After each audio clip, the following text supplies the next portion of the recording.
Could you remind me what was the thing about this track? It's, it's kind of faded away from my memory. I don't know why. So from the beginning is just like Lucky Man was like the pop track of the first record. I think from the beginning is the single here. It's the most accessible song, also written by Greg Lake. And Yeah, I just wanted to add that again. It's Greg Lake that makes these mainstream tracks, so to say. what I like about it is how it opens with these very subtle acoustic guitar tones, and it's such a perfect intro. It adds a lot of color to the song, some dark undertones, and then the song also has very subtle percussion work by Palmer. It's so atmospheric at the same time, very catchy, very dramatic in a sense, but it has that kind of uh, quiet suspense to it. You know, it's not so obvious, so conspicuous. The guitar solos again, a Lake with the guitar work here, and a beautiful, beautiful understated guitar work. Such lovely tone that he has on his guitar, and I've noticed this throughout their records. The guitar work is phenomenal, but it's so subtle. It's never overplayed. You know, he never overplays. And then you have Emerson with his Moog synth. Emerson, on the other hand, loves to overplay stuff, but I think he sounds awesome here. So this is simpler and more accessible than the Agree. previous tunes, and it's a perfect way for the uninitiated to get to know the band. And it's probably the reason why they have such great record sales. So if you don't know this band and you want to get to know their music, maybe the best tracks are from the beginning and a Lucky Man. Those tracks are very catchy, very easy to listen to, but also they display the full depth of these guys' musicianship. So great tracks, I think. I absolutely agree because this record felt to me like a great starting point for getting to know this genre. Yeah, and I think this record overall is much more accessible than Tarkus that I mentioned before. So I think a great way to start listening to this band is either to get this one or the first record. Uh, what about Trilogy, the title track? A very classy piano opening. It's just Lake on the vocals and Emerson on the piano. It's so simple, beautiful. Well, maybe it's not so simple because Emerson's playing has so many elements, but it just sounds very elegant. And the song is quite poignant. It's Greg Lake basically saying goodbye to his love, a breakup song. Um, and then somewhere in the middle, Keith slowly starts incorporating synth sounds very subtly, very economically, until at one point all hell breaks loose and the band goes into this very heavy, very intense instrumental section. It's It's such a intense. typical jazz thing. Yeah, but it's intense, but it's also restrained, and that's the thing that differentiates this kind of music from jazz. This still has a lot of structure, and there is some restraint to it, which is not always the case with Emerson, Lake, and Palmer. There's a lot of access to their music, something that I used to struggle with in the past, which we will touch upon, especially on the next record. But I think when it comes to this record, it's so wonderfully played. I don't think there's a lot of access here. This song is a perfect example of that. So, Alexander, what about the rest of the record? We have Living Sin, and we have, Evidence Bolero. yeah, that you already mentioned. Anything else you would like to add? I just think that this record is is absolutely a highlight, and it should be a pickup record for a lot of beginners when it comes to this music genre. And for that reason, I am pretty much a beginner here, so I think I will go back to this. I'm pretty sure about it, and the previous record that we discussed as well. Again, I kind of yes, it is accessible, but I just don't know if I would say that that's a step forward. You asked me, how do you think the band progressed? I don't think that this is something new. I think they just went in a slightly different direction. They just wanted to do it. Uh, it is not really a precise word, but this record is kind of more simple. But there is still this complex music and these improvisations I and don't stuff. know if I would So fully agree with you here because I don't think it's a simple record by any means. There's a lot of very complex music here. And I think what they yeah, added, I think what they that's what I think. It's not simple, but it's maybe it's more structured. Maybe that's the better word here. Yeah, it is more structured, and that shows that the band has matured, right? While on the first record, it seemed like the band was kind of searching for their direction in a very spectacular way. Don't get me wrong, but here they seem they seem to know what they're doing really, and that's why it comes across as more structured. At the same time, they add more color to it, more tones, more experimentation. You know, there are all these very subtle moments throughout the record, either with added sounds, with Emerson's experimentation with organ and synths. It's really great what they did here, and I think that what really makes this record special to me is how consistent it is. Other than the Sheriff, which is not a bad tune, I think the whole record is extremely consistent, and that's something I would not say. And I know that some other fellow fans might crucify me for this, but I don't think Tarkus is as consistent because Tarkus has one very long title track, which is a masterpiece in every way, and then the other tracks do not strike me as as being as impressive as Tarkus or on the same level. Well, here everything seems to be very even, and that's why I think I would highly recommend this record to beginners when it comes to Emerson, Lake and Palmer. Yeah, absolutely agree. So Vlada, what is your rating here, and what's your favorite track? So my rating here is a 9, I would say. I don't know. I was thinking between 9 and 9.5, but I think I prefer the debut a bit more. And my favorite track here is that's a tough one. Is it Endless Enigma? Is it Trilogy? I guess Endless Enigma, I have to say, even though I'm not 100% convinced about it, because Trilogy is pretty much just as beautiful. And there's some other great tracks like Living Sin, I don't know, From the Beginning, aforementioned. So let's say Endless Enigma for now. All right, fair ratings there. So my standout track is the notorious one, the Sheriff, and the rating, interestingly enough, is 8.5. I still can't say that this record is better than the previous one, than the debut record, but I just had a more fun time listening to it, and maybe that's just a temporary thing. So now you know why I gave a higher rating compared to the previous record. So Vlada, now moving on to the record called Brain Salad Surgery, a very interesting name, and you mentioned some interesting points earlier that we're going to discuss here. So I'll give the microphone to you now. All right, so this record is somewhat controversial. By many, considered the band's pinnacle, their best work, while some others dismiss it as being too pretentious, too overboard. Um, I don't know. To me, I used to be in that second camp for a long time. I liked the record, but I thought there was too much access, too much overplaying.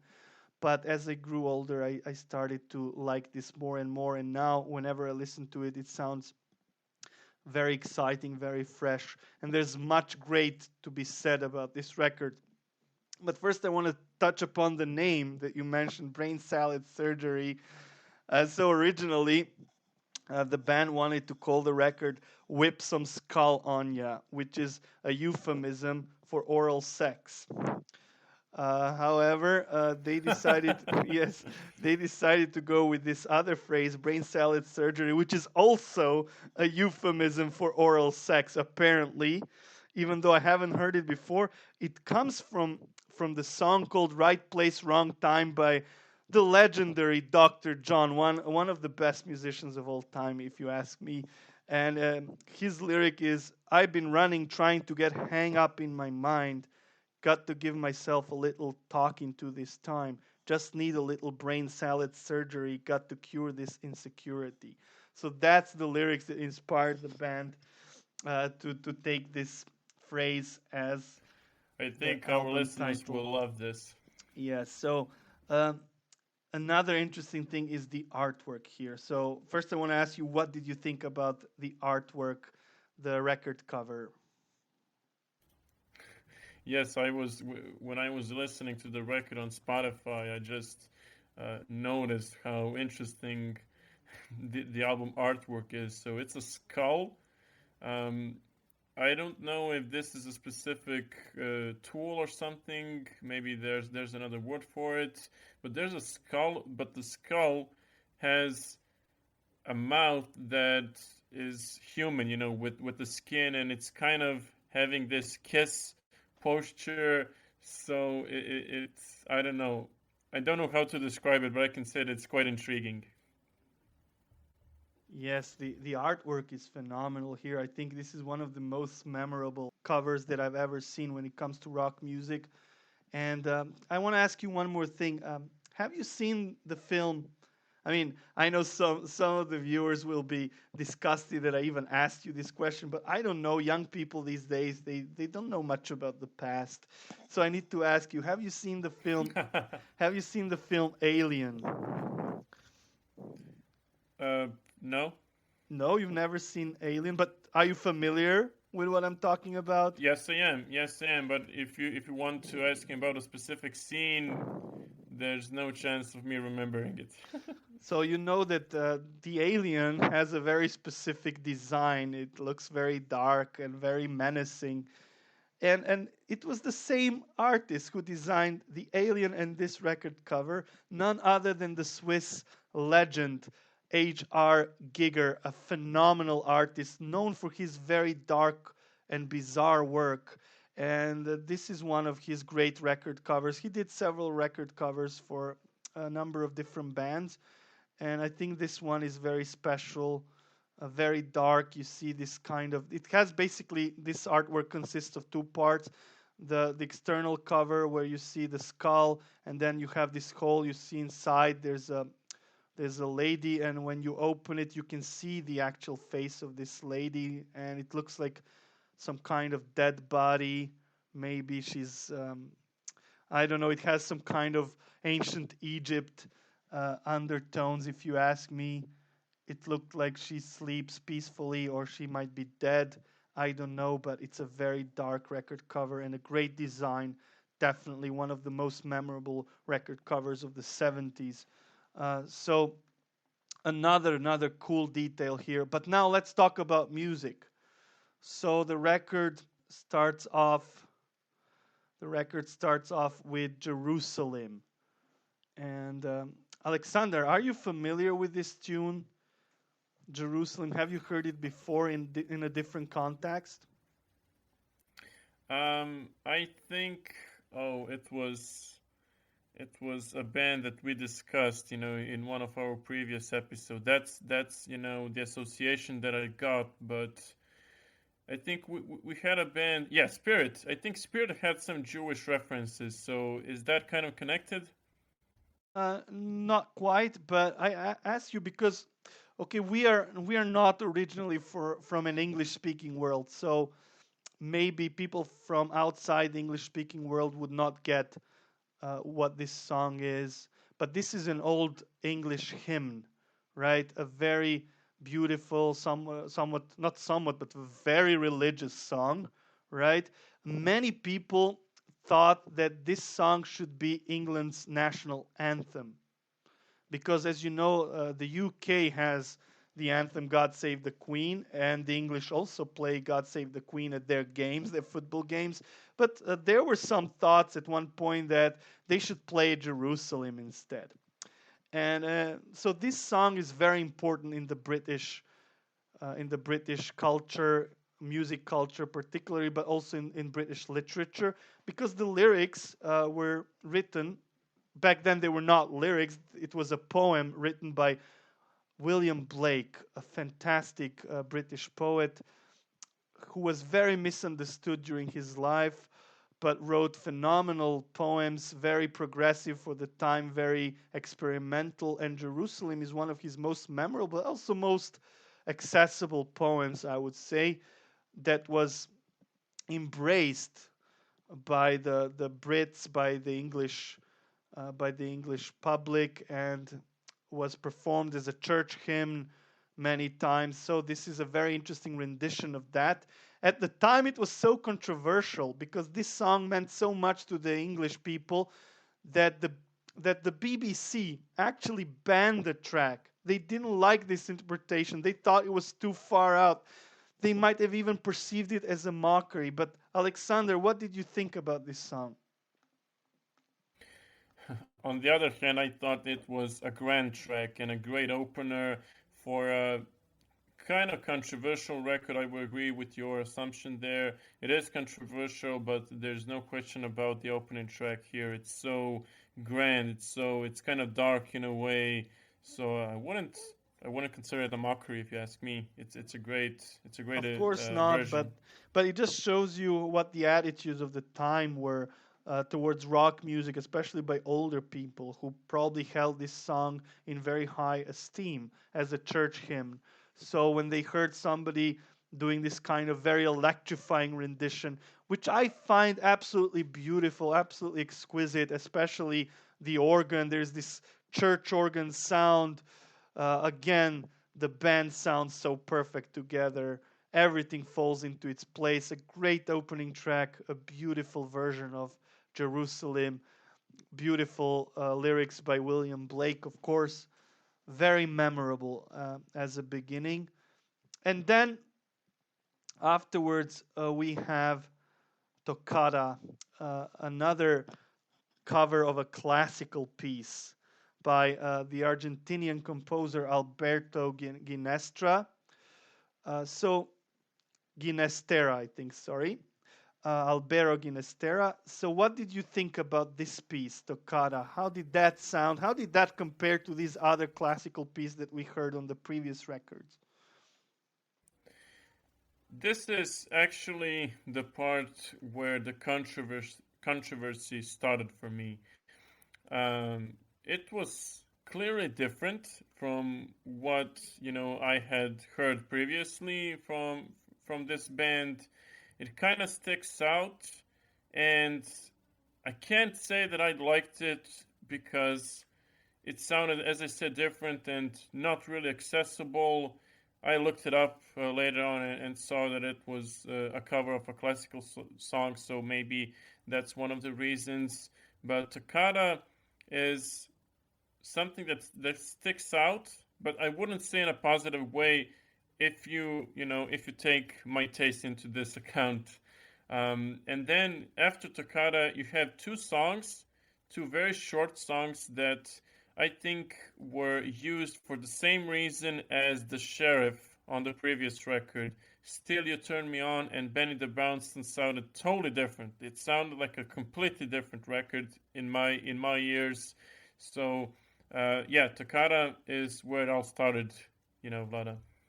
I have to say about Toccata first. When I was younger, I kind of enjoyed it, but I was also a bit annoyed by this song. It sounded too abrasive to me. It sounded too excessive. Nowadays, when I listen to it, I really like it. I really like what Keith did with the song. However, there's that middle part where Carl Palmer goes into a solo, and there's some experimentation on his part there. He uses some kind of electronic drums that produce these very silly sounds. So that might be a bit off putting. But other than that, I thought it was a great track. So I do like it. And I kind of agree with you that these first four tracks do sound very different from one another. Still, You Turn Me On, I kind of feel you dismissed that one too lightly. That was a major hit here on this record. And I think, again, Greg Lake strikes with his great pop sensibility. It's a beautiful love ballad. I, I love the way it builds up. It's very intense, especially when he reaches this part before he sings Still You Turn Me On. It conveys the passion that he feels for his love for his I don't know, this is the kind of song you'd write for the love of your life, you know. And I love the way it sounds. I love everything about this song. I love the guitar work. It's a great showpiece for Greg Lake. There's absolutely nothing wrong about this track, and it's definitely one of the highlights here. But then, as you I said, didn't dismiss it, to be honest. I didn't dismiss it. I just thought that it kind of sounded totally different, compared to its predecessor. But interestingly enough, it's one of my highlights. But we'll get to that. yes, for sure, it's one of the highlights. And then Benny the Bouncer is another one of those Wild West tracks. It makes zero sense being included here. And while I had a very favorable opinion about the Sheriff and Hoedown, despite the fact that they broke the immersion from the previous record, I think here this is a huge oversight on the part of the band, a completely needless exercise in whimsy. It just makes zero sense. You know, it's okay. Like it's kind of fun. It was co-written by one of the founders of King Crimson. Peter, Yeah, Peter Sinfield. yeah, Yep. but he was also the lyricist for King Crimson. He was never a band member. So Lake knew him, of course, and he wrote a lot of songs for Emerson, Lake and Palmer as well. I mean, a lot of lyrics. That is not music. So yeah, I don't like it. I think it's okay, but it makes zero sense, and it could be easily done without. Maybe you should even exclude it while listening to the record. It's a bit sacrilegious to say that, but I don't know. Okay, and That's very harsh. and then we have what is the centerpiece of this record, basically a record in itself, like one of the longest prog rock songs ever recorded, almost half an hour long, Carnival, right? On some CD editions, you will find it split into sections, but I had a CD where it was a single track, and I don't know. This is probably the band's most well-known track. And Alexander, I want to ask you first. What did you think about this excessive piece of music? Okay, so now I'm gonna say something, and I just pray for not being heavily criticized by it. So, on one hand, I think the instrumentation here was absolutely phenomenal. You could hear a lot of stuff, also singing. Don't want to exclude that. But to me, you mentioned how this record, is considered to be a record that has a lot of overplaying. And I would say that at this point, I think these Carnival tracks, that is, kind of display that. Now, I did like some parts. I think some parts were phenomenal, especially the drums and the guitar, and there were sort of futuristic moments in the singing. But this is where it gets problematic for me as a music listener, and this is why I sometimes just can't get into prog rock. You just get lost in all those improvisations and solos and stuff. You can't say that they're bad, but I just can't enjoy them as much. It's a bit of an overkill, even though I have to say, um, my view of this album changed dramatically because of this track. At first, when I was younger, I thought it was an absolute overkill. I thought that it was too much, that Emerson went overboard, that he had no restraint. Unlike those other records that we talked about, this is a very different approach, in my opinion. However, as the time went on, I started really enjoying this because it has so many great music moments, right? This is a very big piece, very ambitious, very pretentious, which might be the issue, but it's also one of its fortes. It has uh, three different impressions, and it has a sort of a dystopian theme. You know, it's about this futuristic world, dystopian, where like there's a special kind of exhibition where people can see the things from the old days, including the blades of grass, which apparently are sensational in this horrible dystopian future. And while the song does get a bit repetitive in parts, especially that main melody that goes throughout the song, there's so many interesting sections that go from this kind of crazy organ instrumental work to more jazzy parts. At one point, Keith Emerson even quotes Sonny Rollins, which sounded amazing. And there's some piano work, and I think you're right to point out the guitar work. That there are some parts where Greg Lake comes in with the guitar, and it just sounds so mesmerizing. I really, really love those parts. So overall, I do enjoy it a lot. I think it's a great piece of work. I do feel that it's a bit excessive. However, it's the band's most iconic song, and it is for a good reason their most iconic song. I think that it's very catchy despite its length. The main melody is extremely catchy, and there's this thing, this lyric where they say "Welcome to the show that never ends," and that became kind of a trademark of sorts for them. There's even a record, I think, a live record with that name. I, Here's the thing about this record. Okay, so step by step. Jerusalem, it's a short track, it's very good. Then Toccata, which is much longer and it has a different vibe. And then you have Still You Turn Me On and Benny the Bouncer that kind of killed that previous atmosphere. And once they finish, you have this super long track. I mean, that's probably, I can even say that this record almost sounded like a compilation.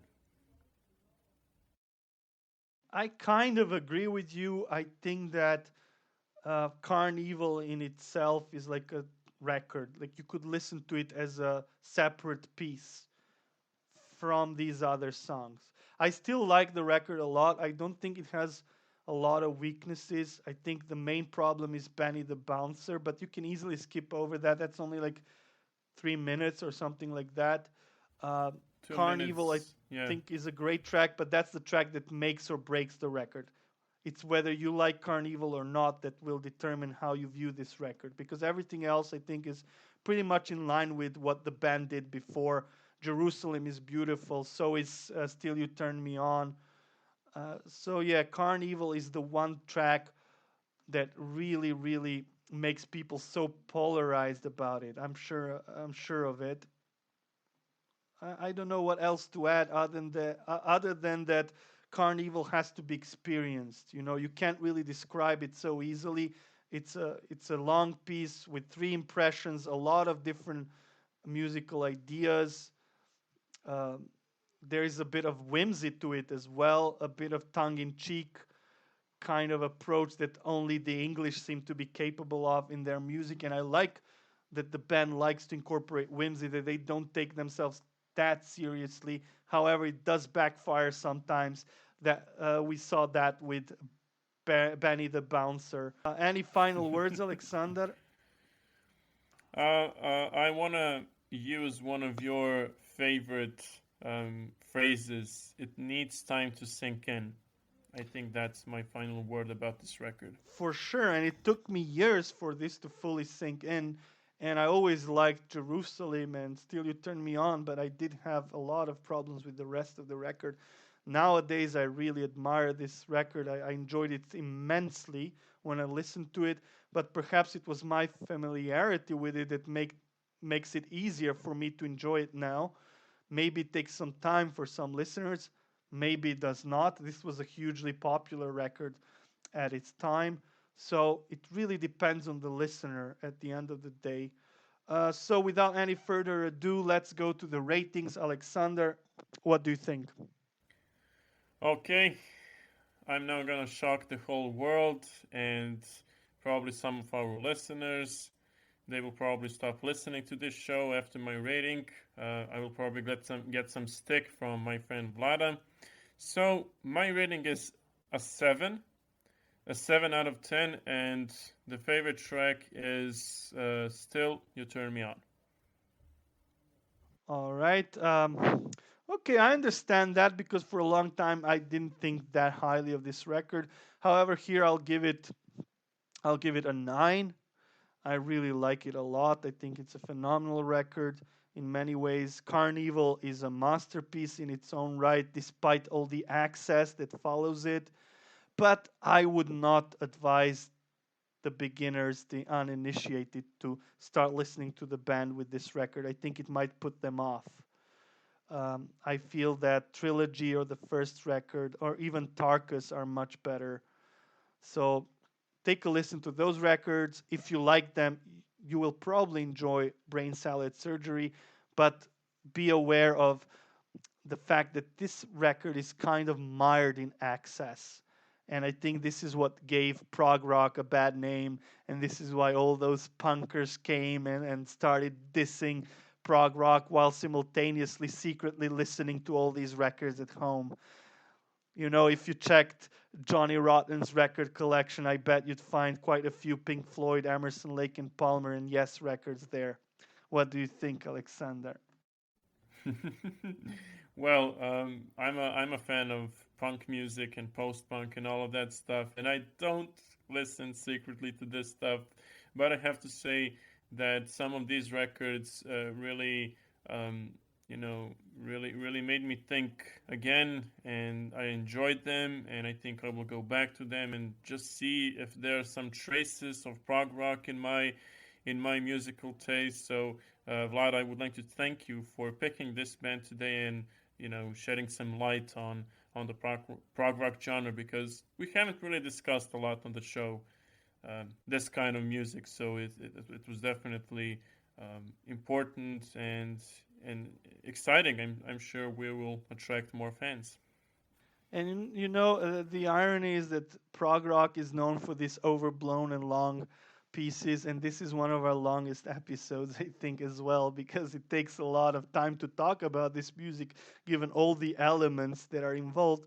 And perhaps Emerson, Lake and Palmer as a band had a lot to say. And dear listeners, if you're a fan of Emerson, Lake and Palmer, we want to hear from you. We want to hear your views, whether you agree with us or not. But if you don't know them, we strongly encourage you to check out their output. I think you will be pleased. Some of these records deserve to be heard by everyone. All right, so Alexander, I'll leave it to you. Okay, Vlada, thanks a lot for this great chat. And guys, thanks again for listening to us. I don't know the length of this episode at this point. We are probably at 50 plus minutes, I think, or even more, probably more. So 70. Thanks again. 70, okay. 69 to be precise. Okay. But so with the time is editing, it will running. go down to like 65 or something. We'll see. Yeah, we'll see, but I'm sure that the audience will love our chat. So I would also like to encourage you guys to join our discussion group on Facebook. If you don't want to leave public comments, if you want to keep that privacy, you can join the group, because the group consists of our biggest fans, some of the people that regularly listen to our show, and we can all, gather and discuss the bands and the episodes themselves. So thanks again. You can follow our social media. The handle is Soundrise Pod. We are on Twitter, Instagram, and Facebook, and we would also appreciate your financial support on Patreon. You can become a patron for as little as $1 per month. So stay safe, enjoy the episode, and we'll see you in 2 weeks. Write a review, and then you can share it. With the world. In any social media platform. And then your friends see it, and you can share and discover new shows together. This is Steph, instigator of Pod Rev Day, Podcast Review Day. And I'm Andy from Inspired Money. And I'm Ariel of Earbuds Podcast Collective and Castbox. We're here to tell you everything you need to know about Pod Rev Day. Which is on the 8th of every month, of every year, of every century, of every... you get it. We are posting podcast reviews as part of hashtag PodRevDay, Podcast Review Day. Because podcasters work their butts off and deserve to know how much they've impacted your lives. And you can do that through reviews. Even 1 star feels surprisingly good. Does it? It lets you know that people are at least listening. Don't be a passive podcast listener. Write a review and tell your favorite creator what you love about their podcast or about a specific episode. And to participate, you just need to do one review. And we'll see you every 8th of the month. PodRev Day, because podcasters deserve to hear it. Hashtag PodRevDay. PodRevDay.